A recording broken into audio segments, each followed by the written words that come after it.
Le Christ vit de l'âme de Don Colomba Marion, chapitre 5, troisième entretien, suite.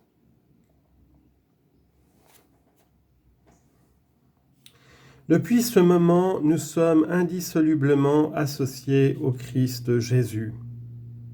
On lit en note.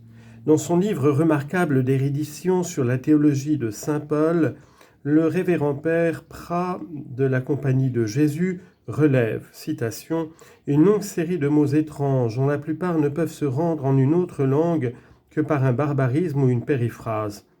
L'apôtre les a créés ou renouvelés pour donner une expression graphique à l'ineffable union des chrétiens avec le Christ et dans le Christ.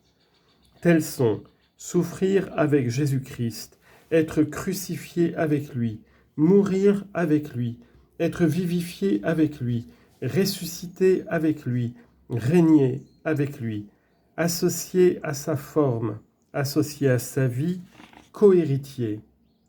On peut y joindre co-partageant, co-corporel, co-édifié, et quelques autres encore qui n'expriment pas directement l'union des chrétiens avec le Christ, mais désignent l'intime union des chrétiens entre eux avec le Christ. Fin de note.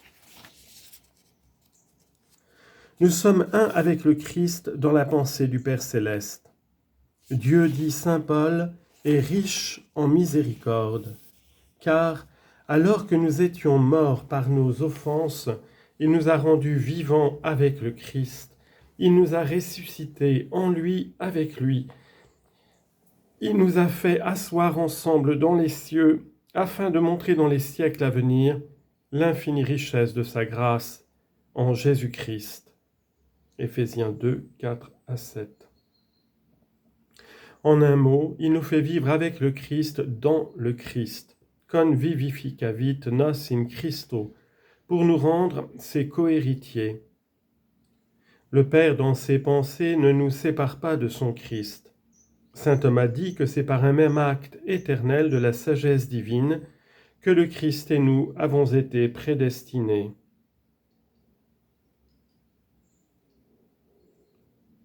Cum uno et eodem actu Deus predestina veritipsum et nos. Le Père fait de tous les disciples du Christ qui croient en lui et vivent de sa grâce un même et unique objet de complaisance. C'est notre Seigneur lui-même qui nous le dit. « Mon Père vous aime parce que vous m'aimez et que vous avez cru que je suis son Fils. Pater amat vos quia vos me amastis et credidistis. » Citation de Jean 16, 27. C'est pourquoi, dit saint Paul, le Christ, dont la volonté était si intimement unie à celle de son Père, s'est livré pour son Église. Dilexit ecclesiam et seipsum tradidit pro ea. Éphésiens 5, 25. Parce que l'Église devait former avec lui un seul corps mystique, il s'est livré pour elle, afin que ce corps fût glorieux, sans ride ni tache, saint et immaculé. Non habens neque rugam neque maculam aut aliqui duius modi sed ut sit sancta et immaculata. Éphésiens 5, 27. Et après l'avoir racheté, il lui a tout donné.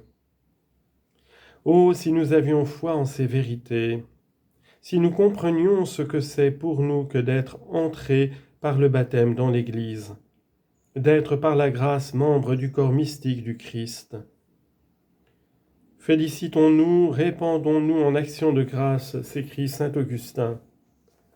Nous sommes devenus non seulement chrétiens, mais le Christ. Comprenez-vous, mes frères, la grâce de Dieu sur nous? Admirons, tressaillons d'allégresse, nous sommes devenus le Christ. Lui, la tête, nous les membres, l'homme total, lui et nous. Christus facti sumus, si enim caput ille nos membra totus homo ille et nos. Qu'est-ce que la tête et quels sont les membres? Le Christ et l'Église.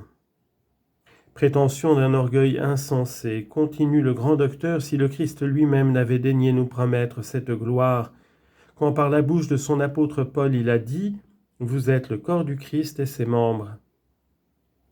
Oui, remercions le Christ Jésus de nous associer si intimement à sa vie. Tout nous est commun avec lui. Mérite, intérêt, bien, béatitude, gloire. Soyons dès lors des membres qui ne se condamnent pas par le péché à devenir des membres morts, mais plutôt soyons par la grâce qui vient de lui, par nos vertus, modelées sur les siennes, par toute notre sainteté qui n'est qu'une participation à la sienne, des membres pleins de vie et de beauté surnaturelle, des membres dont le Christ puisse se glorifier, des membres qui fassent dignement partie de cette société qu'il a voulu, sans ride ni tache, mais sainte et immaculée. Et puisque nous sommes tous un dans le Christ, puisque sous un même chef, le Christ, nous vivons tous de la même vie de la grâce, sous l'action d'un même esprit, bien que nous soyons tous des membres ayant chacun une fonction différente, restons unis entre nous, unis aussi avec toutes les âmes saintes qui au ciel, membres glorieux, au purgatoire, membres souffrants, forment avec nous un seul corps. Ut unum sint, afin qu'ils soient un. C'est le dogme si consolant de la communion des saints.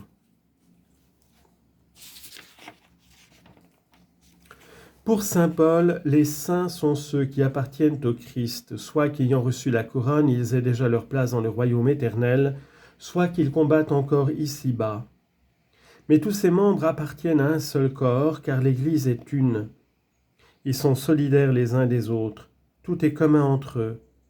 Si un membre souffre, tous les membres souffrent avec lui. Si un membre est honoré, tous partagent sa joie.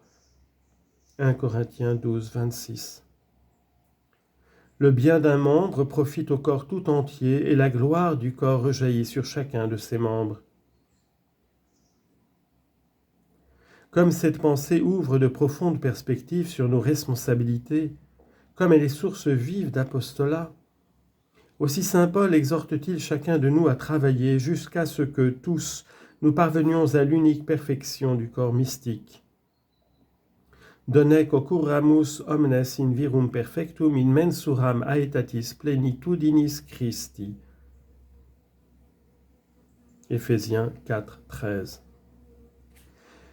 Il faut pour cela que non seulement nous restions unis au Christ qui est la tête, mais encore que nous prenions le plus grand soin de garder entre nous l'unité de l'esprit, qui est l'esprit d'amour dans le lien de la paix.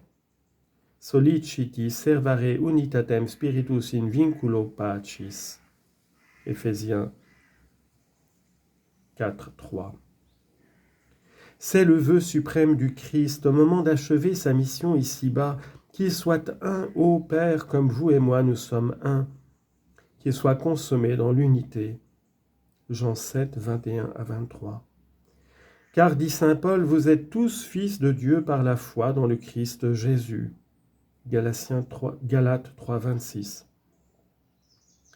Il n'y a plus ni juif ni grec, plus d'esclaves ni d'hommes libres, vous êtes tous un dans le Christ Jésus. Colossiens 3, 2.